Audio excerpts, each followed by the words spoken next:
Welcome to the channel Play Games with Harvey97. Today, we will hear a story about the echoes of the silver compass. In the ancient coastal town of Gray Harbor, where the fog rolled in every morning like a silent army and the gulls cried endlessly over rusted rooftops, lived a young cartographer named Alden Merrick. He wasn't known for bravery or wealth or genius, only for the quiet obsession that filled his small workshop with half-finished maps and piles of journals. Alden believed that the world was far bigger than scholars claimed, and that some places erased themselves from maps on purpose. One stormy afternoon, while sorting through a crate of old sea charts he had bought from a retired sailor, Alden found a strange object wrapped in oil-soaked cloth. A silver compass, heavier than it looked, with runes carved along its rim. Its needle didn't point north. It spun, slowly, steadily, until it settled in a direction no map recognized, toward the open sea. Attached to it was a note, written in trembling handwriting. "Follow it only if you dare to find what should remain unfound." Alden felt something shift inside him. Curiosity, fear, destiny. That night, he packed a lantern, a rope, several notebooks, and all the courage he had never used. At dawn, he boarded a small fishing boat and sailed into the unknown, guided only by the compass. As he sailed farther from shore, the sea changed. The water darkened to a deep cobalt blue, as if reflecting a sky no longer visible. The waves grew eerily calm, and the only sound was the creaking of the boat. Every few hours the compass needle twitched, adjusting its direction as though sensing something moving beneath the surface. On the fourth day, Alden noticed shadows under the water, shapes too large to be fish. Sometimes he swore he heard faint voices when the wind died down, as if the sea itself whispered forgotten tales. But he pressed forward. One night, illuminated by a faint silver glow, an island appeared on the horizon. Not gradually, suddenly, as if it had always been there and simply allowed him to see it now. Jagged cliffs surrounded it, and at its center rose a dark mountain choking with mist. The compass needle pointed straight toward it, quivering. Alden rowed to shore and stepped onto black sand. The island felt ancient, heavy with secrets. Strange stone arches dotted the shore, covered in symbols matching the ones on the compass. As he walked inland, he reached a clearing surrounded by twisted trees. At the center stood a tall obelisk carved from shimmering obsidian. Its surface rippled like liquid glass, reflecting not his face, but landscapes he had never seen. Floating cities, burning deserts of crystal, oceans filled with light. Then the ground trembled. From behind the trees emerged a figure, tall, hooded, with glowing blue eyes that pierced through the fog. "You should not have come," the figure said, its voice echoing like many voices at once. "This island lives between worlds, and the compass you carry, it chooses only those who are willing to lose everything to discover the truth." Alden, though terrified, managed to speak. "I only want to map the world."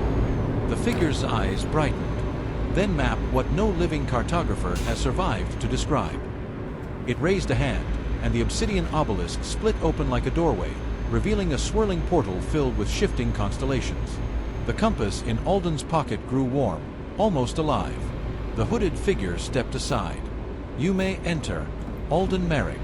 Beyond this gate lies the world unseen, the world your scholars deny, the world that erases those who find it.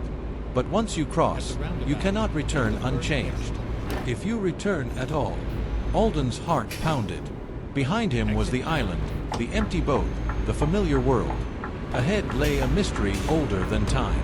He stood at the threshold, breathing the cold air of the unknown. With one final glance at the fading stars above, Alden stepped into the light. A burst of cold light swallowed Alden as he stepped through the portal. For a moment he felt weightless, as if the world had been peeled away like old parchment. Colors he had no names for spiraled around him. Violet that glowed like flame, gold that hummed like a heartbeat, and a shade of blue so deep it felt alive. Then the light faded. Alden landed on solid ground. But it wasn't the island. He stood on a vast, shimmering plain under a sky fractured into ribbons, bands of daylight, twilight, and starlight shifting like slow waves. Above him, enormous floating stones drifted silently, casting distorted shadows on the glowing grass beneath his feet. Alden took a breath. The air tasted faintly of metal and rain. The silver compass buzzed softly in his hand. Its needle spun rapidly, then pointed toward a distant horizon where a tall spire spiraled into the sky. He began walking. As he moved across the plains, strange creatures watched him from afar. Tall, deer-like beings with translucent bodies through which starlight filtered, and flocks of birds that split into smaller birds whenever they turned. The world felt like a dream stitched from fragments of forgotten realities. Hours passed, or perhaps minutes. Time behaved oddly here. Eventually, he reached a canyon carved with glowing lines that pulsed like veins. A narrow bridge of stone arched across it, impossibly thin. Alden stepped onto it carefully. Halfway across, the air rippled. A voice whispered behind him, "You walk where worlds break." Alden spun around. A woman stood at the start of the bridge, wearing a cloak woven from shadow and starlight. Her eyes were silver, mirrors reflecting the shifting sky. "Who are you?" Alden asked, steadying himself. She stepped forward. Her feet didn't quite touch the ground. "I am Ceres, a keeper of borders. The borders you are not meant to cross." But her expression was not hostile, more like someone who mourned what she knew must happen.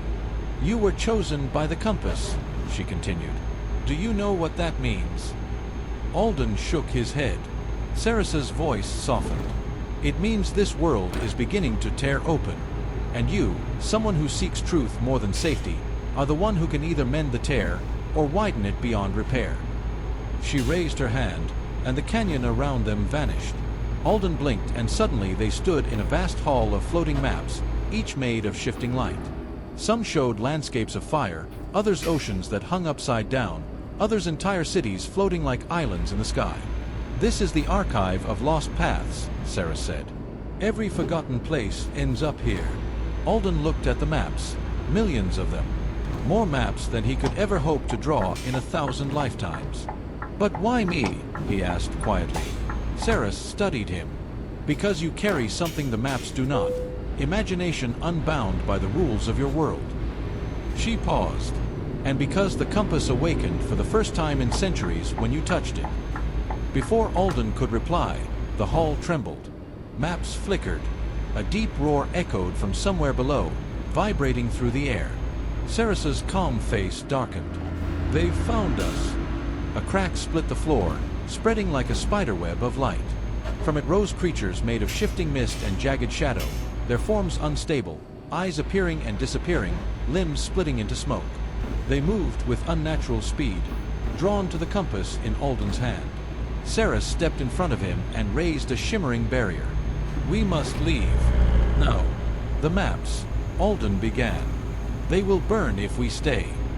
The Riftborn crashed against her barrier, their forms shrieking like metal tearing. Ceres grabbed Alden's arm. The world folded. They reappeared on a cliff overlooking an ocean made of drifting clouds.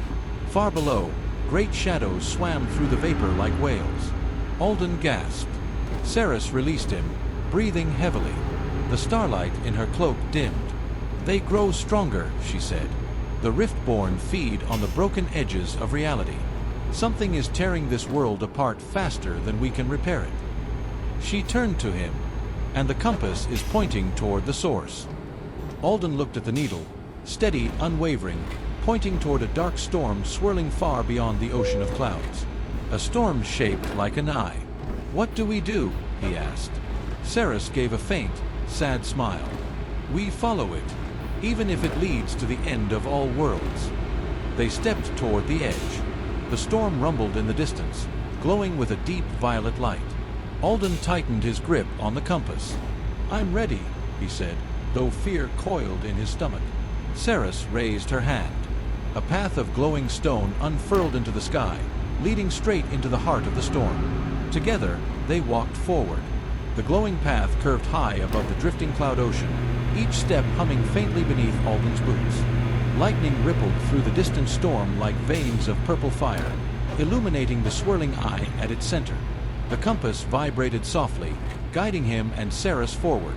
A cold wind swept across the pathway, carrying faint whispers, voices speaking in languages Alden didn't know, yet somehow understood. "Turn back.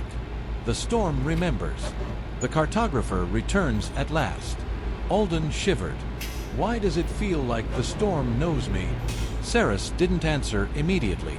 Her silver eyes narrowed at the horizon. Because everything inside the rift remembers every soul that dares to cross it. It knows your thoughts, your fears, your past. She paused. And sometimes, it knows more about you than you know about yourself. Alden swallowed hard. As they neared the edge of the storm, the path widened into an enormous floating bridge of cracked stone. Fog clung to its surface like a living thing, curling around Alden's ankles. The air smelled old, like forgotten memories. Shapes moved in the mist. At first, Alden thought they were shadows. But then one stepped forward. It was a man. Or at least, something shaped like one, tall, slightly transparent, his face blurred like an unfinished painting. His eyes were pale, hollow, but familiar. Alden froze. He knew that face. It looked like his father. But that was impossible. His father had died when Alden was a child. And even then, he didn't remember him clearly. Only fragments of stories, half-faded memories. The ghostly figure raised its head. Alden! Its voice echoed as though underwater. You should have never followed the compass. Alden's heart hammered. Father, is it really you? Ceres stepped quickly between them. No. It's a reflection, an echo pulled from your memories. The rift feeds on emotion. Don't let it speak to you. But the reflection drifted closer. You abandoned home for fantasies, it whispered. You left your mother. You left your life. And you will leave your soul here too. Alden stepped back, shaking. I didn't abandon anyone. I wanted to understand the world. The whisper grew darker. You wanted to run from it. Ceres snapped her fingers. A blade of silver light flashed from her hand, slicing through the reflection. It dissolved into mist. More shapes began to emerge from the fog, hundreds of them. Some wore familiar faces. Some were strangers. Some were not even human. Ceres grabbed Alden's wrist. Run! They sprinted across the bridge as the fog erupted in a storm of ghostly figures. Hands made of mist reached for Alden, brushing his shoulders with icy fingers.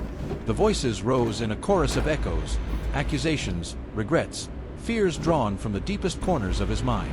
Alden squeezed his eyes shut and kept running. At the end of the bridge stood a massive archway of black stone, crackling with violet lightning. As Ceres and Alden jumped through it, a blast of energy tore the bridge apart behind them, scattering the ghostly swarm into the storm. For a moment, everything was silent. Then Alden opened his eyes. They stood on a floating platform suspended in the center of the great storm. The sky churned above them, spiraling into an enormous vortex of light. In the middle of the platform rose a colossal monolith, twisted, cracked, pulsating like a wounded heart. Black veins spread across its surface, leaking streams of shadow that fell into the clouds below like waterfalls of darkness. The compass needle pointed straight at it. Ceres's voice trembled for the first time. This is it, she whispered. The heart of the rift, and the source of everything tearing this world apart. Alden stared at the monolith. What do we do now? Ceres took a slow breath. We have two choices. She turned to him, her silver eyes reflecting both hope and fear. First, we can try to seal the rift. But doing so requires the compass, and its bearer, to fuse with the heart. You would not survive unchanged. In fact, she hesitated. There may be nothing left of you at all. Alden felt cold. And the second choice. Ceres looked at the swirling storm. Destroy the compass. If we break it, the rift will stop expanding. But every realm connected to it, including mine, will collapse. My world, my people, all gone. Alden felt the weight of her words like a stone in his chest. He couldn't destroy her world. But he didn't want to sacrifice himself either. Ceres reached out and gently touched the compass. The rift chose you, Alden.